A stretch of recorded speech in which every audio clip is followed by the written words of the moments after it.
A seahorse is any of 46 species of small marine fish in the genus Hippocampus.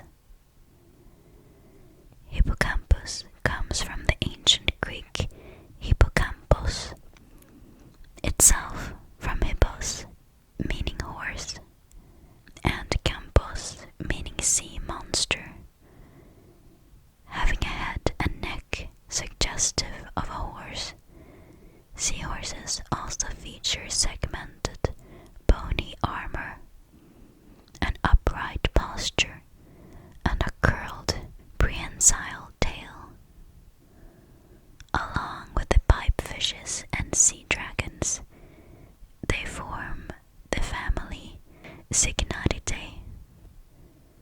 Seahorses are mainly found in shallow, tropical, and temperate salt water throughout the world, from about 45 degrees south to 45 degrees north. They live in sheltered areas such as seagrass beds, estuaries, coral reefs, and mangroves. 4 species are found in Pacific waters from North America to South America. In the Atlantic, Hippocampus erectus ranges from Nova Scotia to Uruguay. Hippocampus zosteri, known as the dwarf seahorse, is found in the Bahamas. Colonies have been found in European waters, such as the Thames estuary. 3 species live in the Mediterranean Sea: Hippocampus cutellatus, the long-snouted seahorses; Hippocampus hippocampus, the short-snouted seahorses; and Hippocampus fuscus, the sea pony.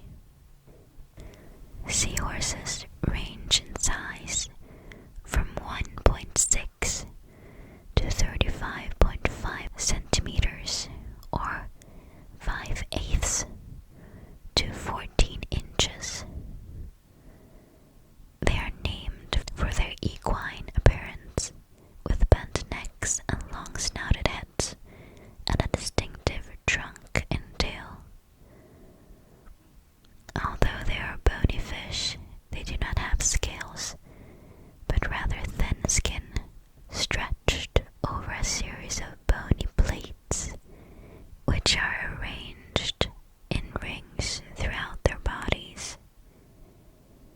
Each species has a distinct number of rings. The armor of bony plates also protects them against predators, and because of this outer skeleton, they no longer have ribs. Seahorses swim upright, propelling themselves using the dorsal fin, another characteristic not shared by their close pipefish relatives, which swim horizontally. The pectoral fins, located on either side of the head, behind their eyes, are used for steering. They lack the caudal fin, typical of fishes. Their prehensile tail is composed of square-like rings that can be unlocked only in the most extreme conditions. They are adept at camouflage and can grow and reabsorb spiny appendages depending on their habitat. Unusually, among fish, a seahorse has a flexible, well-defined neck.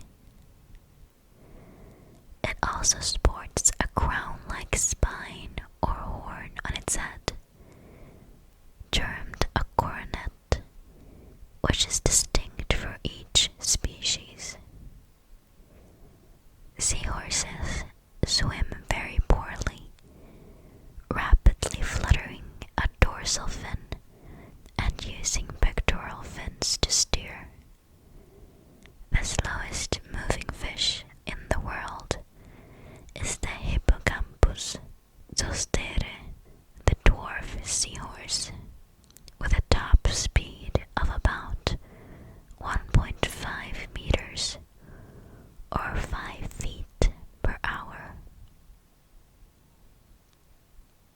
Since they are poor swimmers, they are most likely to be found resting with their prehensile tail wound around a stationary object. They have long snouts, which they use to suck up food, and their eyes can move independently of each other, like those of a chameleon. Anatomical evidence, supported by molecular, physical, and genetic evidence, demonstrates that seahorses are highly modified pipefish. The fossil record of seahorses, however, is very sparse. The best known and best studied fossils are specimens of Hippocampus cutulatus from the Marecchia River formation of Rimini Province, Italy, dating back to the lower Pliocene about 3 million years ago. The earliest known seahorses fossils are two pipefish-like species, Hippocampus sarmaticus and Hippocampus slovenicus, from the Coprolitic horizon of Tungais Hills and Middle Miocene. Lagersette in Slovenia, dating back about 13 million years. Molecular dating finds that pipeline and seahorses diverged during the late Oligocene. This has led to speculation that seahorses evolved in response to large areas of shallow water, newly created as the result of tectonic events. The shallow water would have allowed the expansion of seagrass habitats that served as camouflage for the seahorse's upright posture. These tectonic changes occurred in the Western Pacific, pointing to an origin there, with molecular data suggesting two later separate invasions of the Atlantic Ocean. In 2016, a study published in Nature found the seahorse genome to be the most rapidly evolving fish genome studied so far. The evolution of seahorses from pipefish may have been an adaptation related to the biomechanics of prey capture. The unique posture of the seahorse allows them to capture small shrimps at larger distances than the pipefish is capable of. The male seahorse is equipped with a brood pouch on the ventral or front-facing side of the tail. When mating, the female seahorse deposits up to 1,500 eggs in the male's pouch. The males carry the eggs for 9 to 45 days until the seahorses emerge, fully developed but very small. The young are then released into the water, and the male often mates again within hours or days during the breeding season. Before breeding, seahorses may court for several days. Scientists believe that courtship behavior synchronizes the animal's movements and reproductive states, so that the male can receive the eggs when the female is ready to deposit them. During this time, they may change color, swim side by side holding tails, or grip the same strand of seagrass with their tails, and wheel around in unison in what is known as a pre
inserts her ovipositor into the male's brood pouch and deposits dozens to thousands of eggs.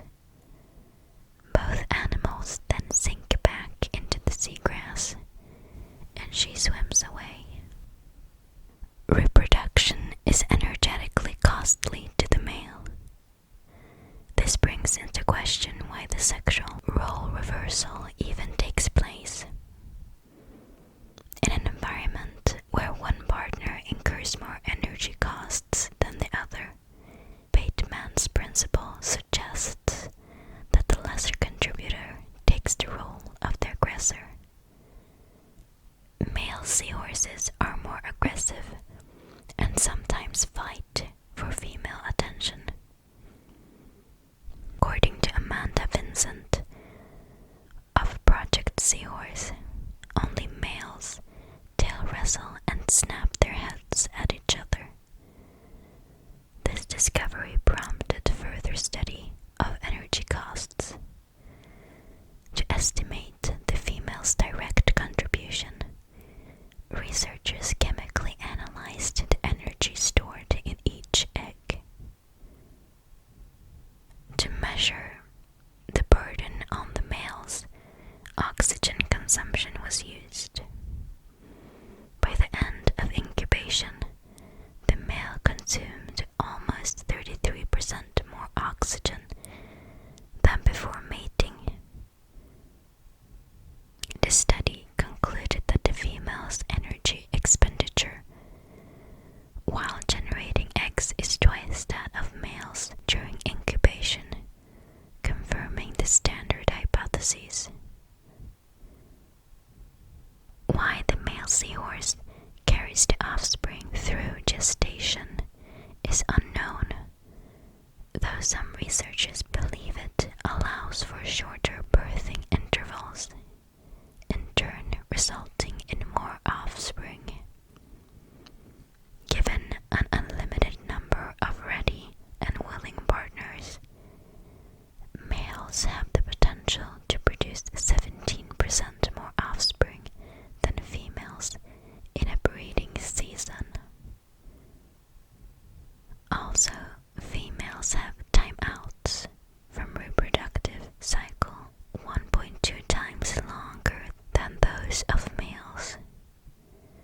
This seems to be based on mate choice rather than physiology. When the female's eggs are ready, she must lay them in a few hours or eject them into the water column. Making eggs is a huge cost to her physically, since they amount to about a third of her body weight. To protect against losing a clutch, the female demands a long courtship.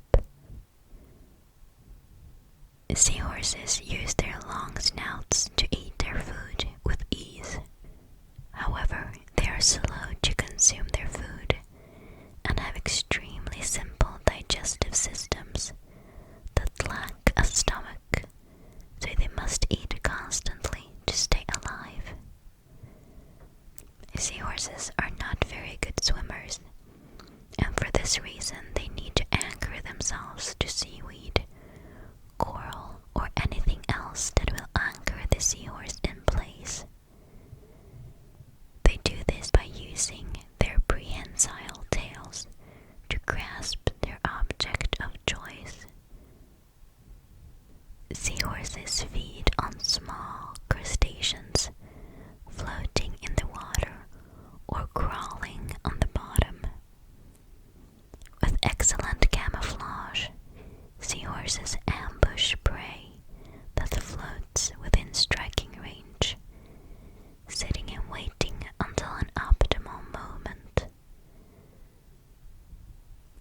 Mysid, shrimp, and other small crustaceans are favorites, but some seahorses have been observed eating other kinds of invertebrates and even larva fish.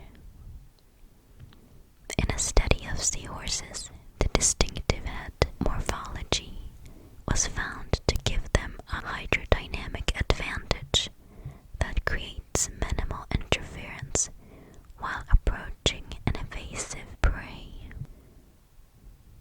Thus, the seahorse can get very close to the copepods on which they prey. After successfully closing in on the prey without alerting it, the seahorse gives an upward thrust and rapidly rotates the head, aided by large tendons that store and release elastic energy to bring its long snout close to the prey. This step is crucial for prey capture, as oral suction only works at close range. This two-phase prey capture mechanism is termed pivotal feeding. Seahorses have three distinctive feeding phases: preparatory, expansive, and recovery. During the preparatory phase, the seahorse slowly approaches the prey while in an upright position, after which it slowly flexes its head ventrally. In the expansive phase, the seahorse captures its prey by simultaneously elevating its head, expanding the buccal cavity, and sucking in the prey item. During the recovery phase, the jaws, head, and hyoid apparatus of the seahorse return to their original positions. The amount of available cover influences the seahorse feeding behavior. For example, in wild areas with small amounts of vegetation, seahorses will sit and wait, but an environment with extensive vegetation will prompt the seahorse to inspect its environment, feeding while swimming rather than sitting and waiting. Conversely, in an aquarium setting with little vegetation, the seahorse will fully inspect its environment and make no attempt to sit and wait.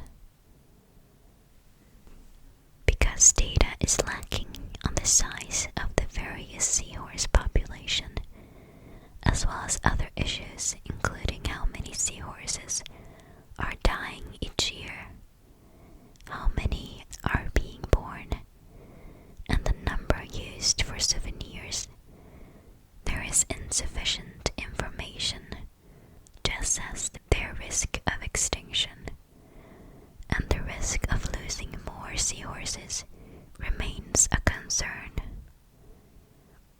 Some species, such as the burdock